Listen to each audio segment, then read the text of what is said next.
Bonjour, aujourd'hui on parle des jeux et des jouets. Alors des jeux, tous les enfants jouent, on va pas dire à la naissance, mais presque, on pourrait même dire avant la naissance. Toutes les mamans savent quand elles étaient enceintes, le bébé faisait des coups dans le ventre, avec les pieds, avec les mains. Quand papa vient parler à côté, bébé gigote. On peut dire il joue. En vérité, il vit tout simplement. Pour un enfant, vivre et jouer, ça va ensemble. Alors, à partir de quand est-ce qu'on peut repérer que ces jeux ont un objectif?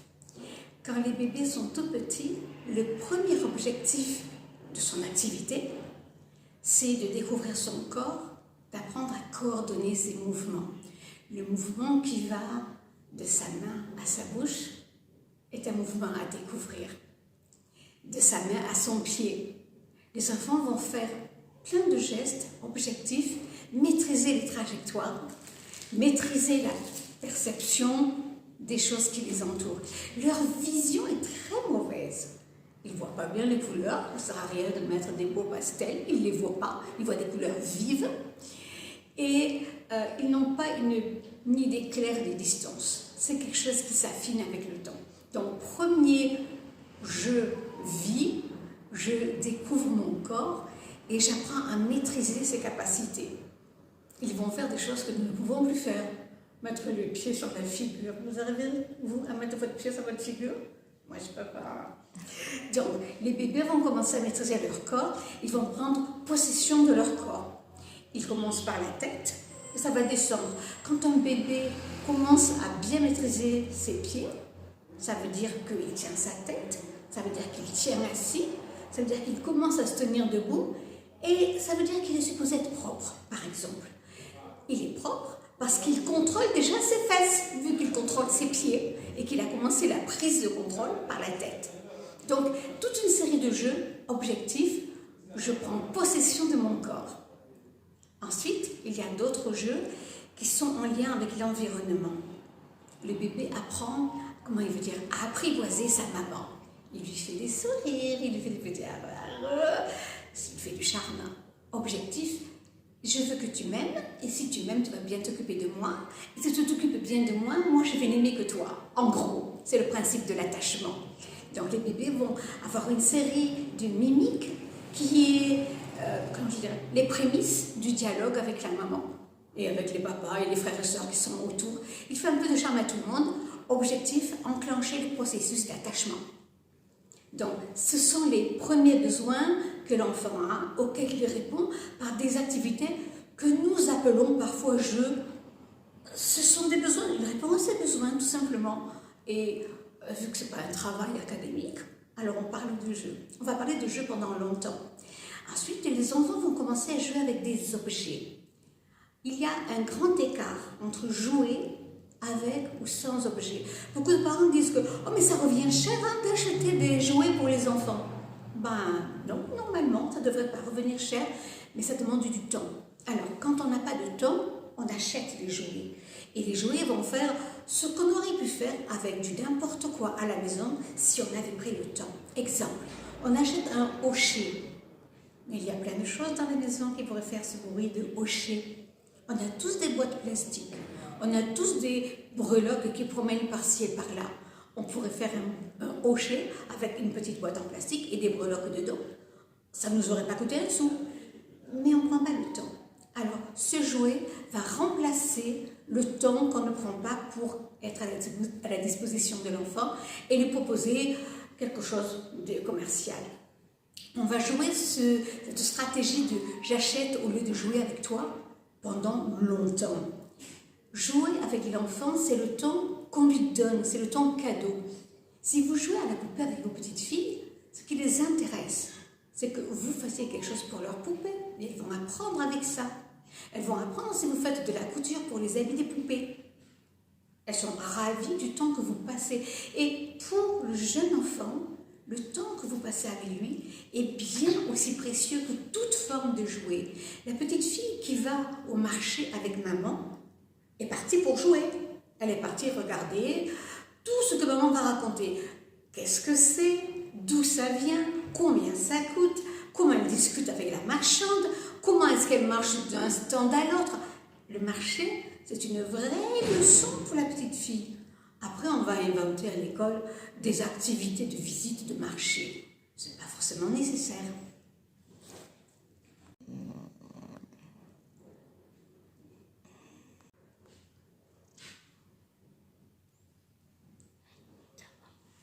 Donc les enfants jouent pour apprendre. Alors, j'apprends mon corps, c'est aussi un peu plus tard tous les jeux de cibles. Les enfants visent et la coordination du mouvement leur permet un apprentissage. Les enfants font des jeux d'endurance. Beaucoup d'enfants font des jeux de course, par exemple. Ce sont des jeux, mais ça va développer des capacités physiques et l'enfant a besoin de développer ses capacités physiques, de mettre son cœur et ses poumons à l'épreuve de l'endurance. Donc pendant qu'il joue, en vérité, il est en train de renforcer son organisme. Ça, ce sont certaines familles de jeux. D'autres jeux qui sont des jeux pour apprendre. Vous avez beaucoup d'enfants qui jouent à redire le même mot ou à redire des sons. C'est pour s'entraîner à la prononciation. Il y a des enfants qui jouent à parler des langues étrangères. Ils entendent parler une langue et puis après ils font semblant de parler. Ils parlent à l'italienne, à la chinoise. Ça veut dire qu'ils ont entendu les sons et ils vont répéter la mélodie de la langue, bien sûr qu'ils ne parlent pas la langue. Mais ce sont des apprentissages qu'ils sont en train de développer. Ils vont faire aussi des jeux de stratégie mathématique qui vont plus loin, qui vont plus vite. Et ensuite, ils vont avoir des cartes ou des jouets pour renforcer ces jeux. Et ils vont y apprendre des stratégies. Les jeux du domino, les jeux de Lego sont des jeux pour développer des stratégies. Et des stratégies qui vont être si performantes qu'elles vont être récupérables au niveau des apprentissages scolaires et même au niveau de la vie professionnelle. Donc, jouer à ce moment-là, c'est vraiment apprendre. Bien sûr, les enfants disent pas j'apprends, mais vous allez les entendre dire « mais c'est mon jeu, ça veut dire c'est très sérieux, pardon ». Il y a des parents qui disent que « oui, mais quand ils jouent, mais ils oublient de venir manger ». Bon, j'ai un peu réfléchi à la question, je me suis dit comment est-ce que je fais moi avec mes enfants et comment je fais moi avec moi-même. Alors en vérité, je suis très mal placée pour dire d'arrêter le jeu pour manger.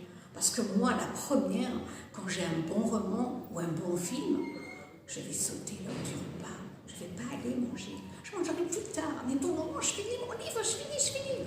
Donc oui, les enfants vont finir leur jeu. Je ne peux pas leur dire de ne pas le faire parce que je suis la première à le faire. Comment faites-vous quand vous avez quelque chose qui vous intéresse vraiment, ou une activité même dans le boulot, où vous dites non, je vais finir. On finit d'abord et après on va manger, d'accord? Donc comment dire aux enfants arrête et viens manger? Alors que nous, les premiers, nous ne le faisons pas. Donc on ne peut pas prêcher ce qu'on n'est pas capable de défendre, d'accord? Donc je ne prêche pas d'arrêter le jeu. Bien sûr, il y a des moments où il faut dire mais demain tu as école. Et l'enfant va, de façon très responsable, dire « Bon, d'accord, alors je vais finir le jeu. » Donc, on va protéger le jeu, on va protéger l'emplacement du jeu, on va lui rappeler « Demain, je te redirai où tu en es. » Voilà, pour jouer. Un autre jeu que l'on fait avec les enfants, c'est de rentrer dans le jeu. Quand mon garçon était petit, des fois, il venait et puis il commençait à me raconter des sonnettes incroyables. Je disais, mais enfin, Michael, ça se peut pas. Il dit, oui, mais enfin, c'est mon jeu. Ah oui, j'avais pas compris, pardon, j'avais pas compris que c'était le jeu. Alors, on avait trouvé un mot de passe, il disait, quand il arrivait, je fabule. Il me racontait une histoire pas possible. Et bien sûr, je rentrais dans le jeu. J'adoptais le ton qu'il fallait, la vitesse qu'il fallait, je posais les questions qu'il fallait pour rendre le jeu encore plus intéressant, plus performant. Et puis, avouer parfois que j'avais pas bien compris. Donc, le jeu pour les enfants, c'est vraiment la vie, c'est vrai. Ils jouent comme nous travaillons, et notre travail est important. Notre travail, c'est capital. On ne va pas remettre à demain un travail qu'on peut faire le jour même. Eh bien, on ne remettra pas à demain le jeu qu'on peut faire le jour même. Donc, jouer, c'est important. Maintenant, comment on protège l'équilibre d'un enfant qui joue? On ne va pas le laisser jouer jusqu'à 2 h du matin, pas possible. Donc, on peut bien sûr dire, demain, il y a école, tu reprendras ton jeu et on fera attention à ce que tu aies beaucoup de temps ce week-end pour jouer aussi longtemps que tu veux. Éventuellement, inviter des copains pour jouer avec, mais s'assurer que ce jeu, qui est très important pour lui, trouve toute sa place dans sa vie, ça fait partie de son équilibre. Le problème de l'école aujourd'hui, c'est que le jeu est devenu facultatif et secondaire. On répète le savoir de l'adulte, on ne l'acquiert pas par soi-même en jouant. Il y a une série de jeux que Maria Montessori a bien développés dans les écoles maternelles. On les a mis sous forme de coins et autres. Ce sont des jeux qui ressemblent à des tâches ménagères. Il y a plein d'activités que les enfants font qui sont des imitations de la vie sociale. Et à travers ces jeux, ils apprennent les règles de la vie sociale. Ils apprennent le comportement qu'il faut, le langage qu'il faut. Quand on va chez le médecin, on ne parle pas de la même façon que quand on va chez l'épicière. Et ces jeux du faire semblant de la vie sociale font partie des grands apprentissages. Alors, juste un petit conte pour finir. Un petit conte avec une vieille dame et un petit garçon et un petit ange. On va supposer que les anges existent et que ce sont des êtres bienveillants. Notre bonne dame, là, n'est pas très gentille. Elle est aussi avare que notre homme de la semaine dernière. Vous vous rappelez, le monsieur de Louis de l'Aigle? Elle est aussi rapine que lui. Quand quelqu'un va chez elle pour demander quelque chose, elle dit toujours « Reviens plus tard, reviens plus tard ». Et vous pouvez revenir plus tard 100 fois, ce sera toujours « Reviens plus tard ». Un jour, il faisait très froid. Un petit garçon a tapé à sa porte. Et elle a commencé par « Reviens plus tard ». Le petit garçon a dit « Non, plus tard je serai mort, mamie, ouvre-moi tout de suite la porte ».